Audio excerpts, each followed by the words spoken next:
Graça e paz, meus irmãos. Estamos aqui para comemorar 165 anos do Congregacionalismo Nacional. Fazem 165 anos que cultuamos em língua portuguesa. Temos aí várias conquistas que pertencem a nós, congregacionais, e uma dessas, além de culto em língua portuguesa, além de inaugurarmos com a escola dominical, além de colocarmos na mesma sala pessoas negras e pessoas brancas, além de todos esses avanços socioculturais, no termo geral, Calley, ele não somente como intelectual da época, douto no conhecimento, ele também era atuante na esfera pública. Robert Calley, ele não se limitou à igreja, ele não se limitou ao evangelismo, ele atuou para que o cristianismo, que o evangelho pudesse perpetuar e mudar a sociedade nacional. E durante o Império, durante esses acontecimentos que Calley, como ministro do Evangelho e também como pessoa pública, influencia positivamente a sociedade brasileira. Nós vamos ler aqui algumas das contribuições que Calley fez para a sociedade brasileira, e com isso eu vou usar material do livro Os Congregacionais, do pastor Joelson Gomes, e ele vai contar como o congregacionalismo ele ocorre na história do mundo, como ele se desenvolve, ele vai argumentar se é bíblico, se não é. E aqui na parte dedicada ao Brasil, ele vai contar algumas das contribuições que Robert Reid Calley promove para o Brasil, assim como uma pessoa pública, como uma pessoa que tem como contribuir para a sociedade. Algumas dessas contribuições, vamos ler.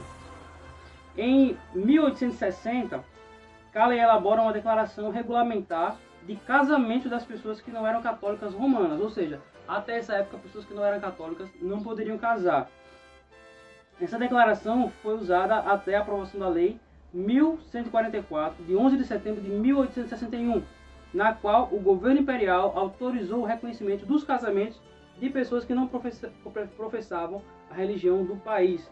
E em 17 de abril de 1863, pelos esforços de Calley e Pedro Nolasco de Andrade, foi aprovado o decreto 3069, que dava direito aos ministros das religiões toleradas efetuarem casamentos. Estes seriam válidos desde registrados na Secretaria do Império e as certidões da Câmara Municipal. Essa primeira conquista para casamento era uma coisa que não era possível a pessoas que não eram da religião oficial do Império, a saber, catolicismo romano. Calley, como pessoa pública, ele não atua somente para beneficiar os protestantes, ele atua para beneficiar todos de forma igual. Então, ele, enquanto pessoa pública, ele promove a permissão de casamento de pessoas que não eram da religião católica romana. Além disso, ele vai conseguir, no ano de 1870, promulgada a lei de 1829, que ficariam estabelecidos no registro de nascimento, casamentos, óbito de pessoas de qualquer religião em todo o Brasil. As pessoas elas não tinham esses documentos se não pertencessem à religião oficial do Império. E Calley, de forma moderna, de forma muito para frente, ele consegue trazer isso para o nosso país, para o Brasil, no tempo imperial. Houve também uma decisão da Justiça Estadual, em 22 de abril de 1868, depois de encaminhado para o imperador, atestando que era ilícito a qualquer autoridade do governo oferecer empecilho à liberdade de qualquer pessoa. Por que Calley fez isso? Porque Calley atuava evangelizando, distribuindo bíblias, distribuindo folhetos, e isso estava impedindo a proclamação do evangelho. E pela lei 1879, em 1874, ficaram garantidos os direitos de sepultamentos em cemitérios públicos dos que não fossem católicos romanos, os que antes era vetado. Pessoal,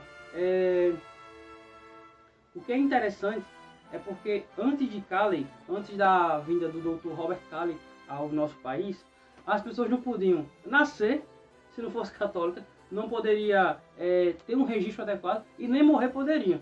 Então, e nem casar também, né? As pessoas não tinham esses direitos mínimos garantidos, o que fora proibido pelo Império. Porém, Calley, ele atua de forma que as pessoas agora, independente da religião que elas pertençam, elas pudessem ser consideradas pessoas da sociedade normalmente. Elas poderiam ser registradas no nascimento, elas poderiam casar e elas poderiam morrer, ter a certidão de óbito e serem enterradas. Então, Calley como uma pessoa pública, ele traz para o Brasil um desenvolvimento das questões da individualidade da pessoa humana. E essas são as contribuições de Robert Reid Cayley para o nosso país.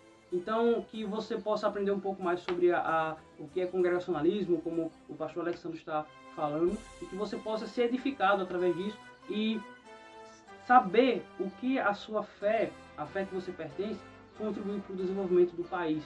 Para que quando uma pessoa diga, vocês religiosos são taxativos, vocês religiosos são preconceituosos, você vai falar o seguinte: você sabe quem garantiu direitos básicos das pessoas do Brasil durante o Império? Robert Reid Cayley, pastor congregacional. Você vai poder argumentar dessa forma. Então, que Deus te abençoe e que você possa ser edificado grandemente. Valeu!